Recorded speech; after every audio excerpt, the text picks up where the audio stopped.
The Adventures of Sherlock Holmes. The Adventure of the Beryl Coronet. Holmes, said I as I stood one morning in our bow window looking down the street, here is a madman coming along. It seems rather sad that his relatives should allow him to come out alone. My friend rose lazily from his armchair and stood with his hands in the pockets of his dressing gown, looking over my shoulder. It was a bright, crisp February morning, and the snow of the day before still lay deep upon the ground, shimmering brightly in the wintry sun.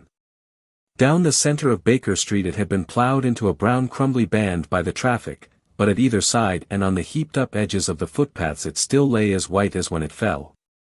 The gray pavement had been cleaned and scraped, but was still dangerously slippery, so that there were fewer passengers than usual. Indeed, from the direction of the Metropolitan Station no one was coming save the single gentleman whose eccentric conduct had drawn my attention. He was a man of about 50, tall, portly, and imposing, with a massive, strongly marked face and a commanding figure. He was dressed in a somber yet rich style, in black frock coat, shining hat, neat brown gaiters, and well-cut pearl-gray trousers. Yet his actions were in absurd contrast to the dignity of his dress and features, for he was running hard, with occasional little springs, such as a weary man gives who is little accustomed to set any tax upon his legs. As he ran he jerked his hands up and down, waggled his head, and writhed his face into the most extraordinary contortions. "What on earth can be the matter with him?" I asked. "He is looking up at the numbers of the houses." "I believe that he is coming here," said Holmes, rubbing his hands.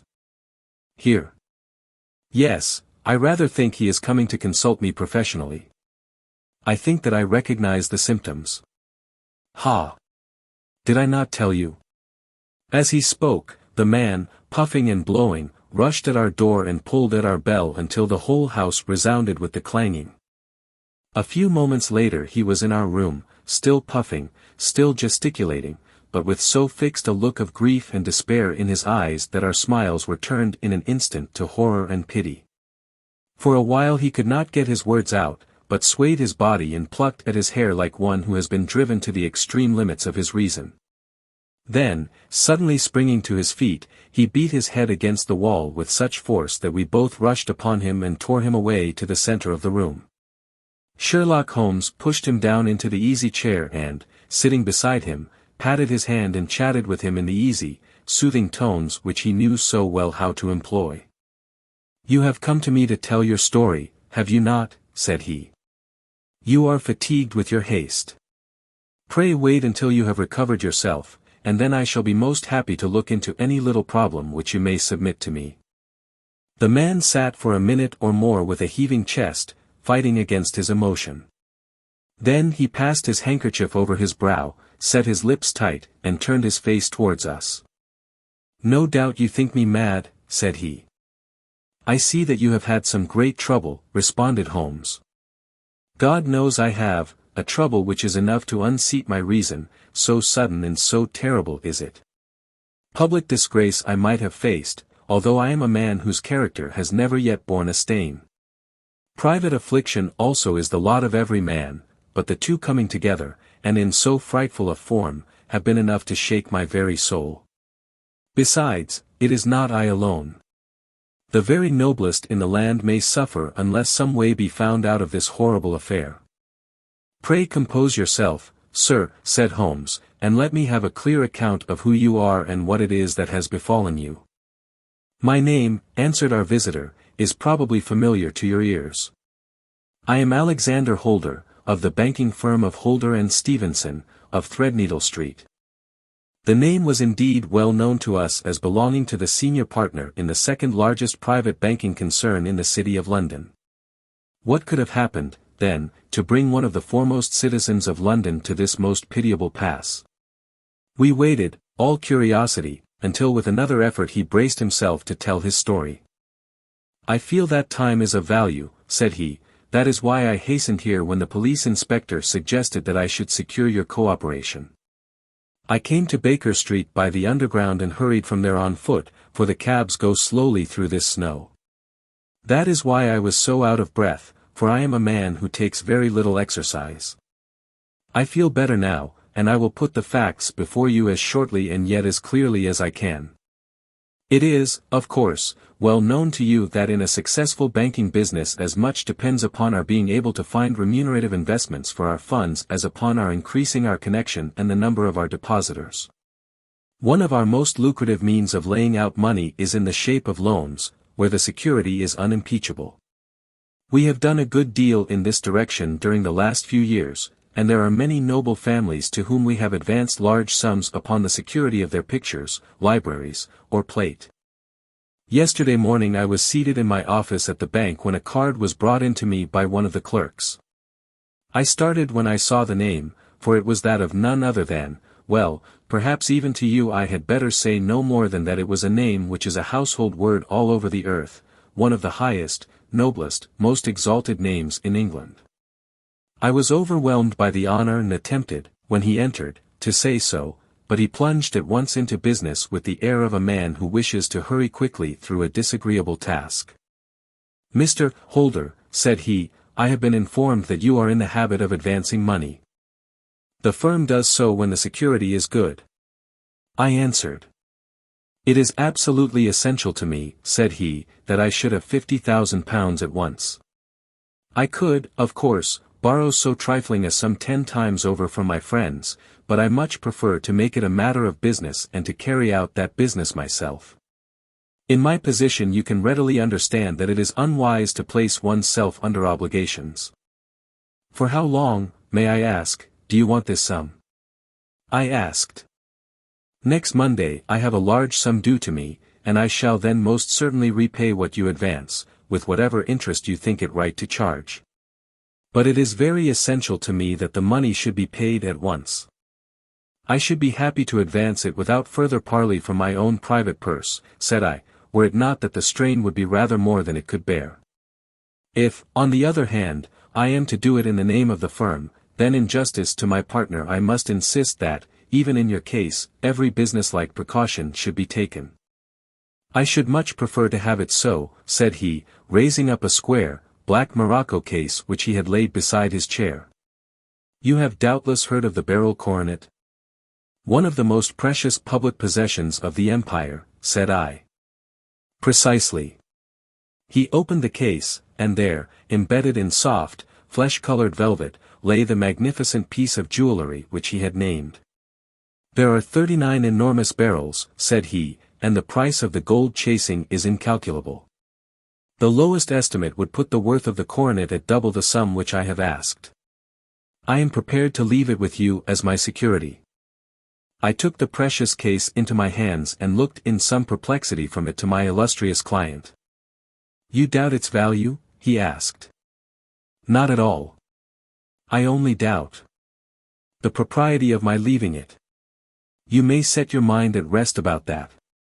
I should not dream of doing so were it not absolutely certain that I should be able in 4 days to reclaim it. It is a pure matter of form. Is the security sufficient?" "Ample. You understand, Mr. Holder, that I am giving you a strong proof of the confidence which I have in you, founded upon all that I have heard of you. I rely upon you not only to be discreet and to refrain from all gossip upon the matter but, above all, to preserve this coronet with every possible precaution because I need not say that a great public scandal would be caused if any harm were to befall it. Any injury to it would be almost as serious as its complete loss, for there are no barrels in the world to match these, and it would be impossible to replace them. I leave it with you, however, with every confidence, and I shall call for it in person on Monday morning." Seeing that my client was anxious to leave, I said no more but, calling for my cashier, I ordered him to pay over £51,000 notes. When I was alone once more, however, with the precious case lying upon the table in front of me, I could not but think with some misgivings of the immense responsibility which it entailed upon me. There could be no doubt that, as it was a national possession, a horrible scandal would ensue if any misfortune should occur to it. I already regretted having ever consented to take charge of it. However, it was too late to alter the matter now, so I locked it up in my private safe and turned once more to my work. When evening came I felt that it would be an imprudence to leave so precious a thing in the office behind me. Bankers' safes had been forced before now, and why should not mine be? If so, how terrible would be the position in which I should find myself. I determined, therefore, that for the next few days I would always carry the case backward and forward with me, so that it might never be really out of my reach. With this intention, I called a cab and drove out to my house at Streatham, carrying the jewel with me.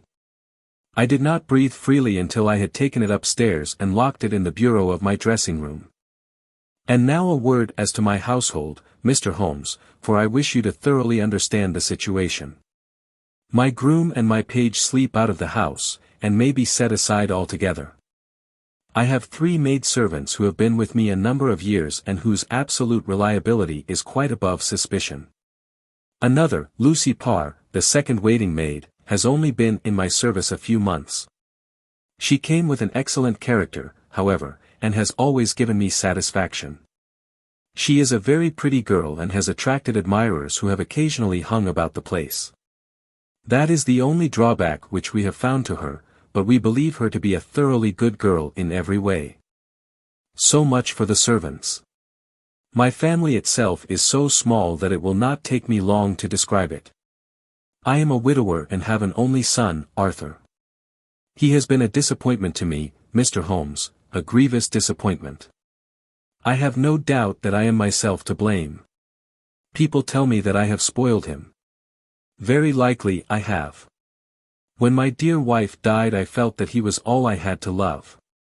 I could not bear to see the smile fade even for a moment from his face. I have never denied him a wish. Perhaps it would have been better for both of us had I been sterner, but I meant it for the best. It was naturally my intention that he should succeed me in my business, but he was not of a business turn.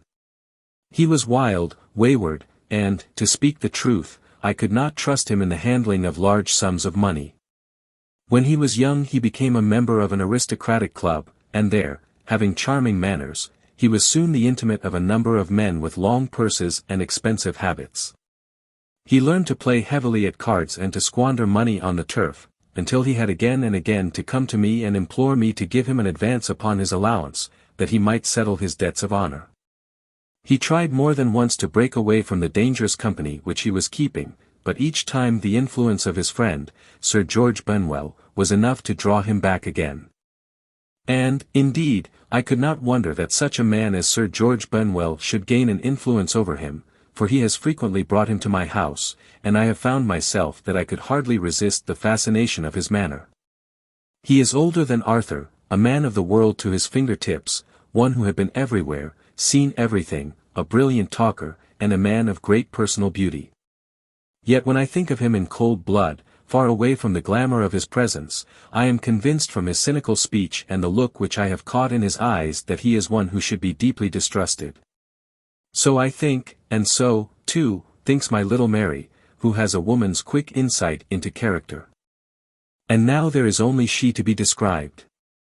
She is my niece, but when my brother died 5 years ago and left her alone in the world I adopted her, and have looked upon her ever since as my daughter.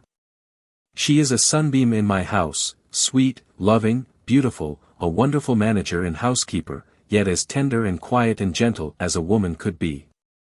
She is my right hand. I do not know what I could do without her. In only one matter has she ever gone against my wishes. Twice my boy has asked her to marry him, for he loves her devotedly, but each time she has refused him. I think that if anyone could have drawn him into the right path it would have been she, and that his marriage might have changed his whole life, but now, alas! It is too late, forever too late. Now, Mr. Holmes, you know the people who live under my roof, and I shall continue with my miserable story. When we were taking coffee in the drawing-room that night after dinner, I told Arthur and Mary my experience, and of the precious treasure which we had under our roof, suppressing only the name of my client. Lucy Parr, who had brought in the coffee, had, I am sure, left the room, but I cannot swear that the door was closed. Mary and Arthur were much interested and wished to see the famous coronet, but I thought it better not to disturb it. "Where have you put it?" asked Arthur. "In my own bureau." "Well, I hope to goodness the house won't be burgled during the night," said he. "It is locked up," I answered. "Oh, Any old key will fit that bureau. When I was a youngster I have opened it myself with the key of the box-room cupboard. He often had a wild way of talking, so that I thought little of what he said. He followed me to my room, however, that night with a very grave face. "Look here, Dad," said he with his eyes cast down, "can you let me have £200? "No, I cannot," I answered sharply. "I have been far too generous with you in money matters." "You have been very kind," said he, "but I must have this money, or else I can never show my face inside the club again." "And a very good thing, too," I cried. "Yes, but you would not have me leave it a dishonored man," said he. "I could not bear the disgrace. I must raise the money in some way, and if you will not let me have it, then I must try other means." I was very angry, for this was the third demand during the month. "You shall not have a farthing from me," I cried, on which he bowed and left the room without another word. When he was gone I unlocked my bureau, made sure that my treasure was safe, and locked it again. Then I started to go round the house to see that all was secure, a duty which I usually leave to Mary but which I thought it well to perform myself that night. As I came down the stairs I saw Mary herself at the side window of the hall, which she closed and fastened as I approached. "Tell me, Dad," said she, looking, I thought, a little disturbed, "did you give Lucy, the maid, leave to go out tonight?" "Certainly not. She came in just now by the back door. I have no doubt that she has only been to the side gate to see someone, but I think that it is hardly safe and should be stopped. You must speak to her in the morning, or I will if you prefer it. Are you sure that everything is fastened?" "Quite sure, Dad." "Then, good night." I kissed her and went up to my bedroom again, where I was soon asleep. I am endeavoring to tell you everything, Mr. Holmes, which may have any bearing upon the case, but I beg that you will question me upon any point which I do not make clear. On the contrary, your statement is singularly lucid. I come to a part of my story now in which I should wish to be particularly so. I am not a very heavy sleeper, and the anxiety in my mind tended, no doubt, to make me even less so than usual. About 2 in the morning, then, I was awakened by some sound in the house. It had ceased ere I was wide awake, but it had left an impression behind it as though a window had gently closed somewhere. I lay listening with all my ears. Suddenly, to my horror, there was a distinct sound of footsteps moving softly in the next room. I slipped out of bed, all palpitating with fear, and peeped round the corner of my dressing-room door. "Arthur!" I screamed, "You villain! You thief! How dare you touch that coronet?" The gas was half up, as I had left it, and my unhappy boy, dressed only in his shirt and trousers, was standing beside the light, holding the coronet in his hands. He appeared to be wrenching at it, or bending it with all his strength. At my cry he dropped it from his grasp and turned as pale as death. I snatched it up and examined it. One of the gold corners, with 3 of the barrels in it, was missing. "You blackguard!" I shouted, beside myself with rage. "You have destroyed it. You have dishonored me forever. Where are the jewels which you have stolen?" "Stolen," he cried. "Yes, thief!" I roared, shaking him by the shoulder. "There are none missing." "There cannot be any missing," said he. "There are 3 missing. And you know where they are. Must I call you a liar as well as a thief? Did I not see you trying to tear off another piece?" "You have called me names enough," said he, "I will not stand it any longer. I shall not say another word about this business, since you have chosen to insult me. I will leave your house in the morning and make my own way in the world. You shall leave it in the hands of the police." I cried half mad with grief and rage. "I shall have this matter probed to the bottom." "You shall learn nothing from me," said he with a passion such as I should not have thought was in his nature. "If you choose to call the police, let the police find what they can." By this time the whole house was astir, for I had raised my voice in my anger. Mary was the first to rush into my room, and, at the sight of the coronet and of Arthur's face, she read the whole story and, with a scream, fell down senseless on the ground. I sent the housemaid for the police and put the investigation into their hands at once. When the inspector and a constable entered the house, Arthur, who had stood sullenly with his arms folded, asked me whether it was my intention to charge him with theft. I answered that it had ceased to be a private matter, but had become a public one, since the ruined coronet was national property. I was determined that the law should have its way in everything. At least, said he, you will not have me arrested at once. It would be to your advantage as well as mine if I might leave the house for 5 minutes. That you may get away, or perhaps that you may conceal what you have stolen, said I. And then, realizing the dreadful position in which I was placed, I implored him to remember that not only my honor but that of one who was far greater than I was at stake, and that he threatened to raise a scandal which would convulse the nation. He might avert it all if he would but tell me what he had done with the 3 missing stones. You may as well face the matter, said I, you have been caught in the act, and no confession could make your guilt more heinous. If you but make such reparation as is in your power, by telling us where the barrels are, all shall be forgiven and forgotten. Keep your forgiveness for those who ask for it, he answered, turning away from me with a sneer. I saw that he was too hardened for any words of mine to influence him. There was but one way for it.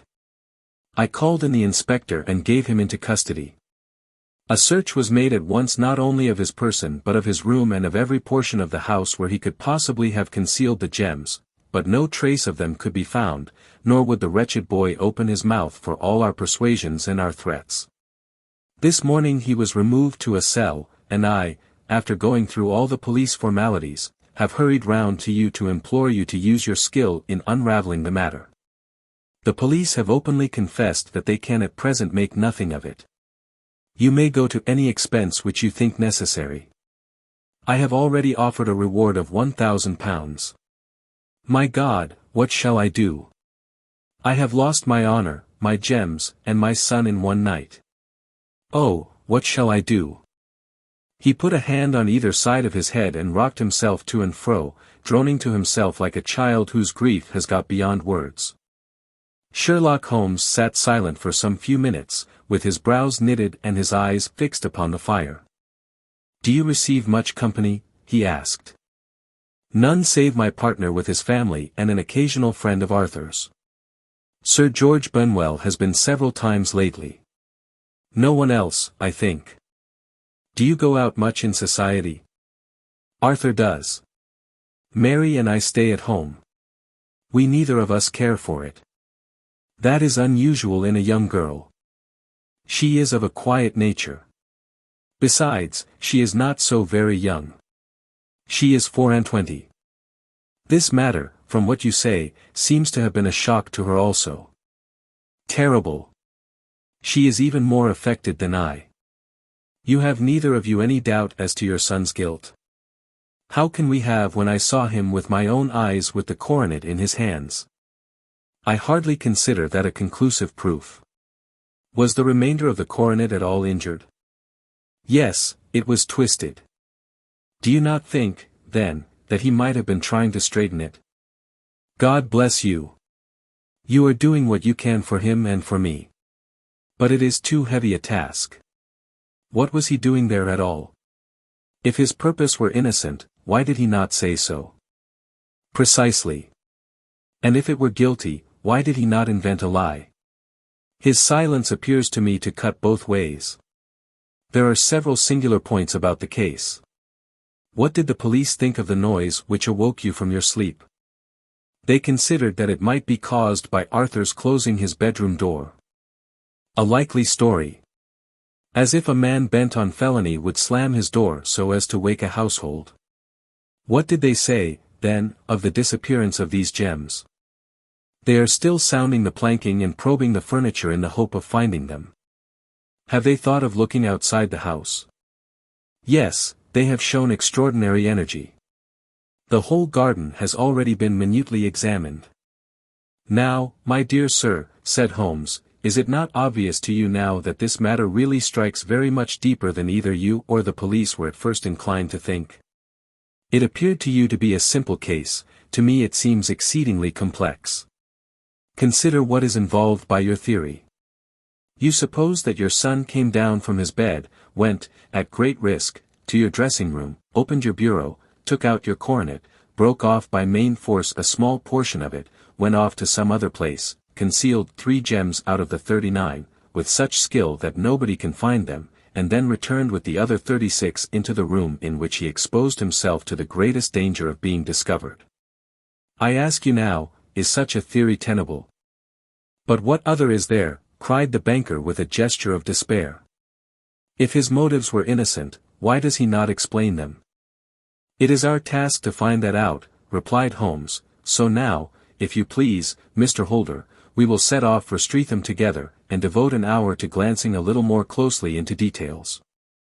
My friend insisted upon my accompanying them in their expedition, which I was eager enough to do, for my curiosity and sympathy were deeply stirred by the story to which we had listened. I confess that the guilt of the banker's son appeared to me to be as obvious as it did to his unhappy father, but still I had such faith in Holmes' judgment that I felt that there must be some grounds for hope as long as he was dissatisfied with the accepted explanation. He hardly spoke a word the whole way out to the southern suburb, but sat with his chin upon his breast and his hat drawn over his eyes, sunk in the deepest thought. Our client appeared to have taken fresh heart at the little glimpse of hope which had been presented to him, and he even broke into a desultory chat with me over his business affairs. A short railway journey in a shorter walk brought us to Fairbank, the modest residence of the great financier. Fairbank was a good-sized square house of white stone, standing back a little from the road. A double carriage sweep, with a snow-clad lawn, stretched down in front to 2 large iron gates which closed the entrance. On the right side was a small wooden thicket, which led into a narrow path between 2 neat hedges stretching from the road to the kitchen door, and forming the tradesman's entrance. On the left ran a lane which led to the stables, and was not itself within the grounds at all, being a public, though little used, thoroughfare.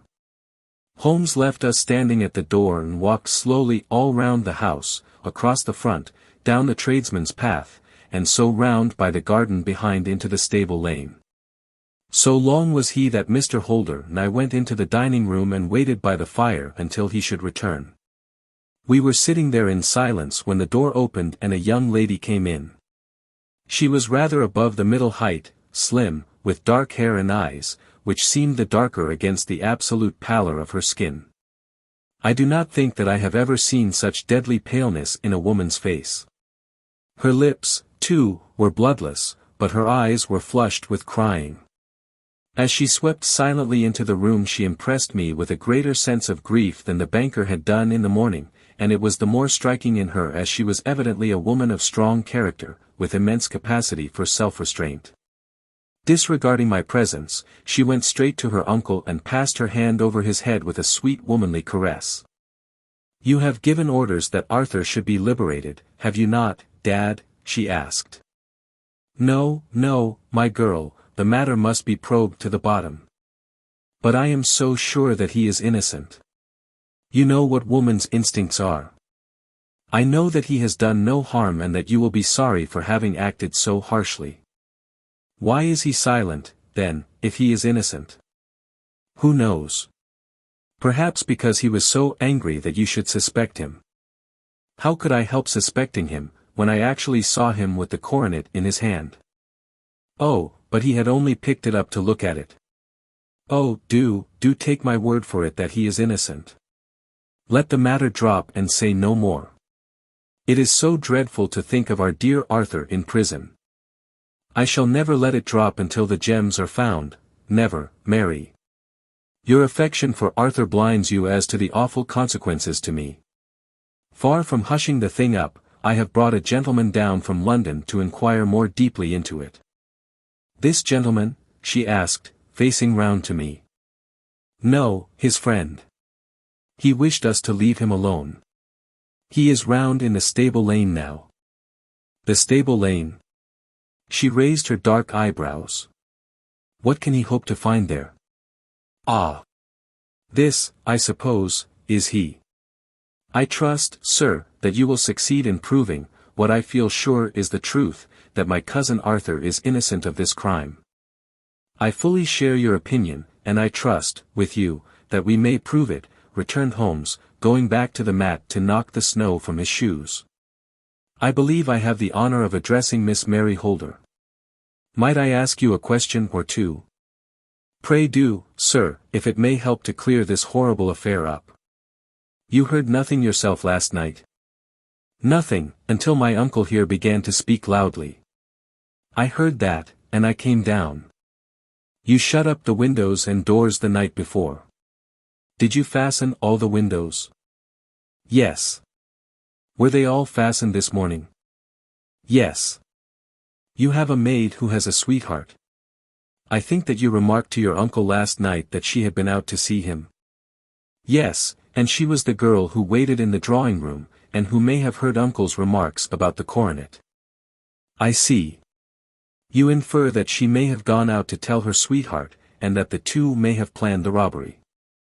But what is the good of all these vague theories, cried the banker impatiently, when I have told you that I saw Arthur with the coronet in his hands? Wait a little, Mr. Holder. We must come back to that. About this girl, Miss Holder. You saw her return by the kitchen door, I presume? Yes, when I went to see if the door was fastened for the night I met her slipping in. I saw the man, too, in the gloom. Do you know him? Oh, yes. He is the greengrocer who brings our vegetables round. His name is Francis Prosper.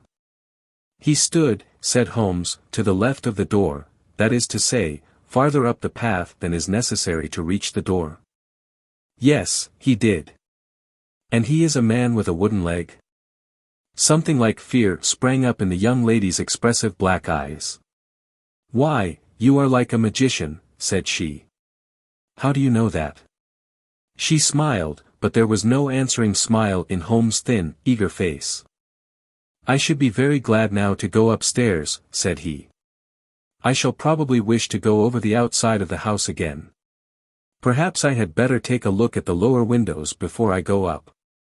He walked swiftly round from one to the other, pausing only at the large one which looked from the hall onto the stable lane. This he opened and made a very careful examination of the sill with his powerful magnifying lens. Now we shall go upstairs, said he at last. The banker's dressing room was a plainly furnished little chamber, with a grey carpet, a large bureau, and a long mirror. Holmes went to the bureau first and looked hard at the lock. Which key was used to open it, he asked. That which my son himself indicated, that of the cupboard of the lumber room. Have you it here? That is it on the dressing table. Sherlock Holmes took it up and opened the bureau. It is a noiseless lock, said he.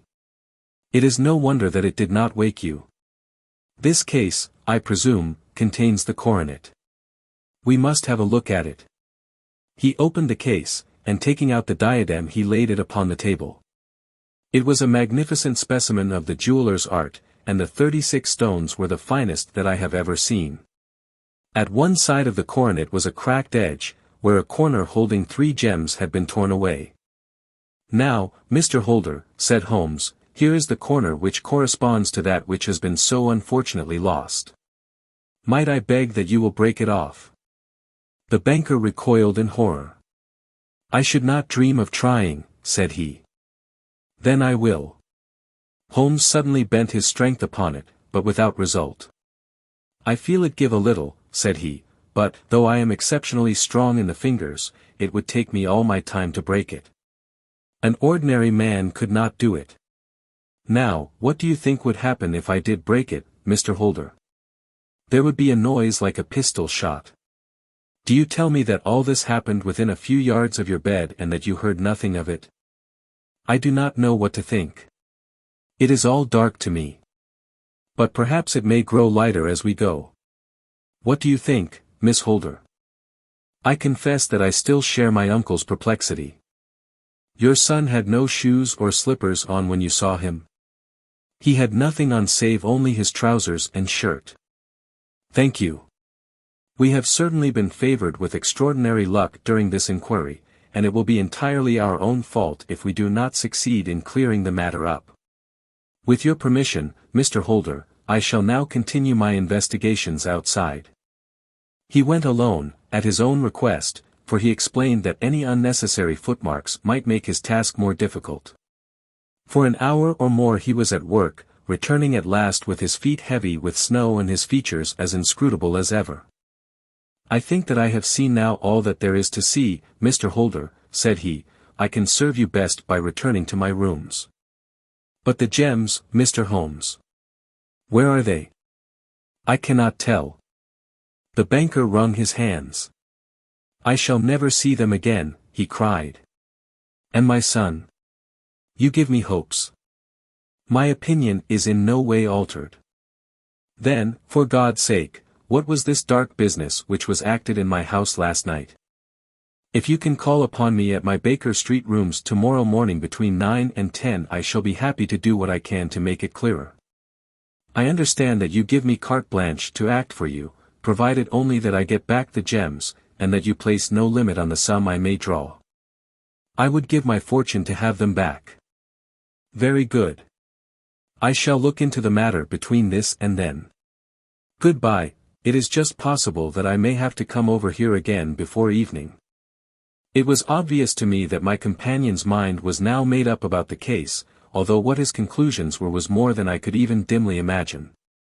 Several times during our homeward journey I endeavored to sound him upon the point, but he always glided away to some other topic, until at last I gave it over in despair. It was not yet 3 when we found ourselves in our rooms once more. He hurried to his chamber and was down again in a few minutes dressed as a common loafer. With his collar turned up, his shiny, seedy coat, his red cravat, and his worn boots, he was a perfect sample of the class. "I think that this should do," said he, glancing into the glass above the fireplace. "I only wish that you could come with me, Watson, but I fear that it won't do. I may be on the trail in this matter, or I may be following a will-o'-the-wisp, but I shall soon know which it is. I hope that I may be back in a few hours." He cut a slice of beef from the joint upon the sideboard, sandwiched it between 2 rounds of bread, and thrusting this rude meal into his pocket he started off upon his expedition. I had just finished my tea when he returned, evidently in excellent spirits, swinging an old elastic-sided boot in his hand. He chucked it down into a corner and helped himself to a cup of tea. "I only looked in as I passed," said he. "I am going right on." "Where to?" "Oh, to the other side of the West End. It may be some time before I get back. Don't wait up for me in case I should be late. How are you getting on?" "Oh, so. Nothing to complain of. I have been out to Streatham since I saw you last, but I did not call at the house. It is a very sweet little problem, and I would not have missed it for a good deal. However, I must not sit gossiping here, but must get these disreputable clothes off and return to my highly respectable self." I could see by his manner that he had stronger reasons for satisfaction than his words alone would imply. His eyes twinkled, and there was even a touch of color upon his sallow cheeks. He hastened upstairs, and a few minutes later I heard the slam of the hall door, which told me that he was off once more upon his congenial hunt. I waited until midnight, but there was no sign of his return, so I retired to my room. It was no uncommon thing for him to be away for days and nights on end when he was hot upon a scent, so that his lateness caused me no surprise. I do not know at what hour he came in, but when I came down to breakfast in the morning there he was with a cup of coffee in one hand and a paper in the other, as fresh and trim as possible. "You will excuse my beginning without you, Watson," said he, "but you remember that our client has rather an early appointment this morning." "Why, it is after 9 now," I answered. "I should not be surprised if that were he. I thought I heard a ring." It was, indeed, our friend the financier. I was shocked by the change which had come over him, for his face, which was naturally of a broad and massive mold, was now pinched and fallen in, while his hair seemed to me at least a shade whiter. He entered with a weariness and lethargy which was even more painful than his violence of the morning before, and he dropped heavily into the armchair which I pushed forward for him. "I do not know what I have done to be so severely tried," said he. "Only 2 days ago I was a happy and prosperous man, without a care in the world. Now I am left to a lonely and dishonored age. One sorrow comes close upon the heels of another. My niece, Mary, has deserted me." "Deserted you?" "Yes. Her bed this morning had not been slept in, her room was empty, and a note for me lay upon the hall table. I had said to her last night, in sorrow and not in anger, that if she had married my boy all might have been well with him. Perhaps it was thoughtless of me to say so. It is to that remark that she refers in this note. My dearest uncle, I feel that I have brought trouble upon you, and that if I had acted differently this terrible misfortune might never have occurred. I cannot, with this thought in my mind, ever again be happy under your roof, and I feel that I must leave you forever. Do not worry about my future, for that is provided for, and, above all, do not search for me, for it will be fruitless labor and an ill service to me. In life or in death, I am ever your loving Mary." What could she mean by that note, Mr. Holmes? Do you think it points to suicide? No, nothing of the kind. It is perhaps the best possible solution. I trust, Mr. Holder, that you are nearing the end of your troubles. Ha! You say so. You have heard something, Mr. Holmes, you have learned something. Where are the gems? You would not think £1,000 apiece an excessive sum for them? I would pay 10. That would be unnecessary. 3,000 will cover the matter. And there is a little reward, I fancy. Have you your cheque-book? Here is a pen. Better make it out for £4,000. With a dazed face the banker made out the required cheque. Holmes walked over to his desk, took out a little triangular piece of gold with 3 gems in it, and threw it down upon the table. With a shriek of joy our client clutched it up. "You have it," he gasped. "I am saved. I am saved." The reaction of joy was as passionate as his grief had been, and he hugged his recovered gems to his bosom. "There is one other thing you owe, Mr. Holder," said Sherlock Holmes rather sternly.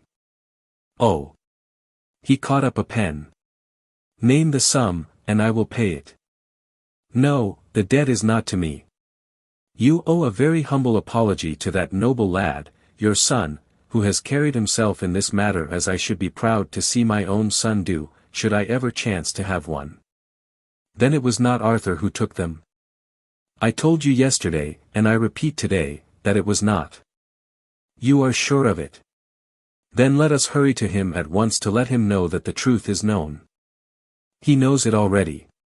When I had cleared it all up I had an interview with him, and finding that he would not tell me the story, I told it to him, on which he had to confess that I was right and to add the very few details which were not yet quite clear to me. Your news of this morning, however, may open his lips. For heaven's sake, tell me, then, what is this extraordinary mystery?"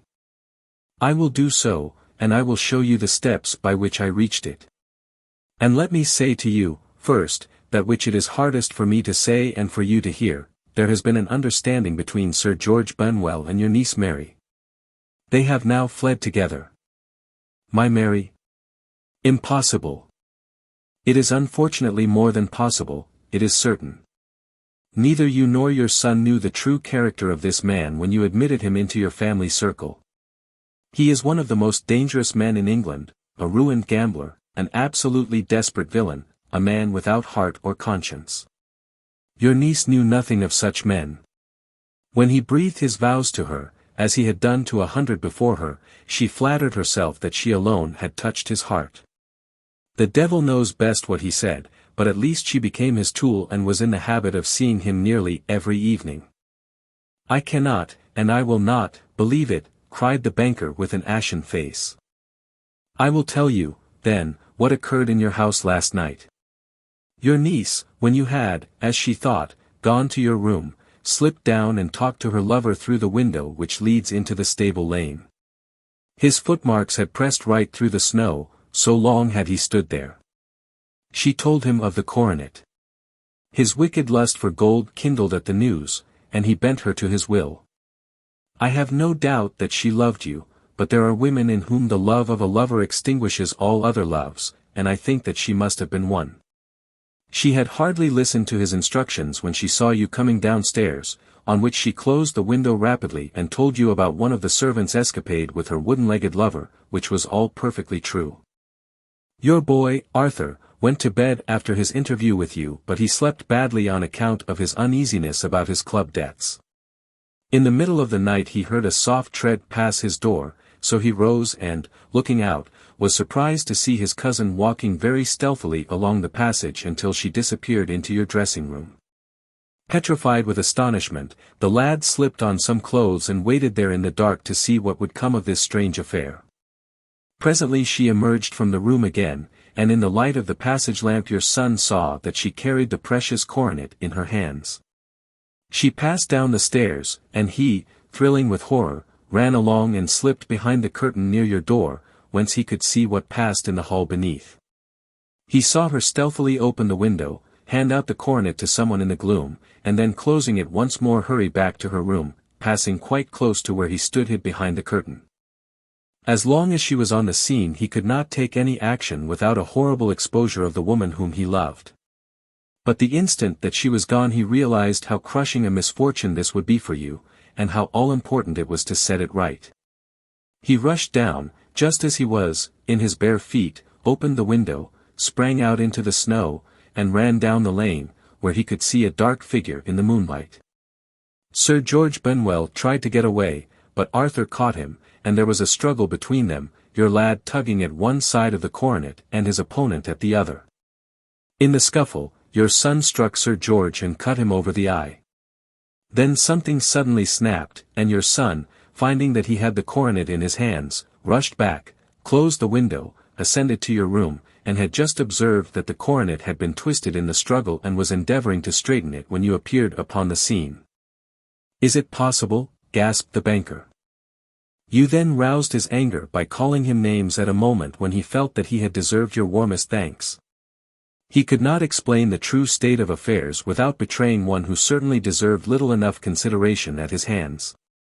He took the more chivalrous view, however, and preserved her secret. And that was why she shrieked and fainted when she saw the coronet, cried Mr. Holder. Oh, my God! What a blind fool I have been! And his asking to be allowed to go out for 5 minutes. The dear fellow wanted to see if the missing piece were at the scene of the struggle. How cruelly I have misjudged him. When I arrived at the house, continued Holmes, I at once went very carefully round it to observe if there were any traces in the snow which might help me. I knew that none had fallen since the evening before, and also that there had been a strong frost to preserve impressions. I passed along the tradesman's path, but found it all trampled down and indistinguishable. Just beyond it, however, at the far side of the kitchen door, a woman had stood and talked with a man, whose round impressions on one side showed that he had a wooden leg. I could even tell that they had been disturbed, for the woman had run back swiftly to the door, as was shown by the deep toe and light heel marks, while Woodenleg had waited a little, and then had gone away. I thought at the time that this might be the maid and her sweetheart, of whom you had already spoken to me, and inquiry showed it was so.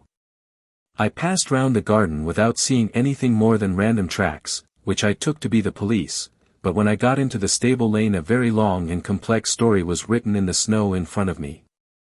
There was a double line of tracks of a booted man, and a second double line which I saw with delight belonged to a man with naked feet.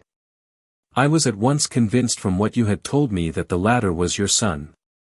The first had walked both ways, but the other had run swiftly, and as his tread was marked in places over the depression of the boot, it was obvious that he had passed after the other. I followed them up and found they led to the hall window, where Boots had worn all the snow away while waiting. Then I walked to the other end, which was 100 yards or more down the lane. I saw where Boots had faced round, where the snow was cut up as though there had been a struggle, and, finally, where a few drops of blood had fallen, to show me that I was not mistaken. Boots had then run down the lane, and another little smudge of blood showed that it was he who had been hurt. When he came to the high road at the other end, I found that the pavement had been cleared, so there was an end to that clue. On entering the house, however, I examined, as you remember, the sill and framework of the hall window with my lens, and I could at once see that someone had passed out. I could distinguish the outline of an instep where the wet foot had been placed in coming in. I was then beginning to be able to form an opinion as to what had occurred. A man had waited outside the window, someone had brought the gems, the deed had been overseen by your son, he had pursued the thief, had struggled with him, they had each tugged at the coronet, their united strength causing injuries which neither alone could have effected. He had returned with the prize, but had left a fragment in the grasp of his opponent. So far I was clear. The question now was, who was the man and who was it brought him the coronet? It is an old maxim of mine that when you have excluded the impossible, whatever remains, however improbable, must be the truth. Now, I knew that it was not you who had brought it down, so there only remained your niece and the maids. But if it were the maids, why should your son allow himself to be accused in their place? There could be no possible reason. As he loved his cousin, however, there was an excellent explanation why he should retain her secret, the more so as the secret was a disgraceful one. When I remembered that you had seen her at that window, and how she had fainted on seeing the coronet again, my conjecture became a certainty. And who could it be who was her confederate? A lover evidently, for who else could outweigh the love and gratitude which she must feel to you? I knew that you went out little, and that your circle of friends was a very limited one. But among them was Sir George Benwell. I had heard of him before as being a man of evil reputation among women. It must have been he who wore those boots and retained the missing gems. Even though he knew that Arthur had discovered him, he might still flatter himself that he was safe, for the lad could not say a word without compromising his own family. Well, your own good sense will suggest what measures I took next. I went in the shape of a loafer to Sir George's house, managed to pick up an acquaintance with his valet, learned that his master had cut his head the night before, and, finally, at the expense of 6 shillings, made all sure by buying a pair of his cast-off shoes. With these I journeyed down to Streatham and saw that they exactly fitted the tracks. I saw an ill-dressed vagabond in the lane yesterday evening, said Mr. Holder. Precisely. It was I. I found that I had my man, so I came home and changed my clothes. It was a delicate part which I had to play then, for I saw that a prosecution must be avoided to avert scandal, and I knew that so astute a villain would see that our hands were tied in the matter. I went and saw him. At first, of course, he denied everything. But when I gave him every particular that had occurred, he tried to bluster and took down a life-preserver from the wall. I knew my man, however, and I clapped a pistol to his head before he could strike. Then he became a little more reasonable. I told him that we would give him a price for the stones he held, £1,000 apiece. That brought out the first signs of grief that he had shown. Why, dash it all, said he, I've let them go at 600 for the 3. I soon managed to get the address of the receiver who had them, on promising him that there would be no prosecution. Off I set to him, and after much chaffering I got our stones at £1,000 apiece. Then I looked in upon your son, told him that all was right, and eventually got to my bed about 2 o'clock, after what I may call a really hard day's work. A day which has saved England from a great public scandal, said the banker, rising. Sir, I cannot find words to thank you, but you shall not find me ungrateful for what you have done. Your skill has indeed exceeded all that I have heard of it. And now I must fly to my dear boy to apologize to him for the wrong which I have done him. As to what you tell me of poor Mary, it goes to my very heart. Not even your skill can inform me where she is now. I think that we may safely say, returned Holmes, that she is wherever Sir George Benwell is. It is equally certain, too, that whatever her sins are, they will soon receive a more than sufficient punishment.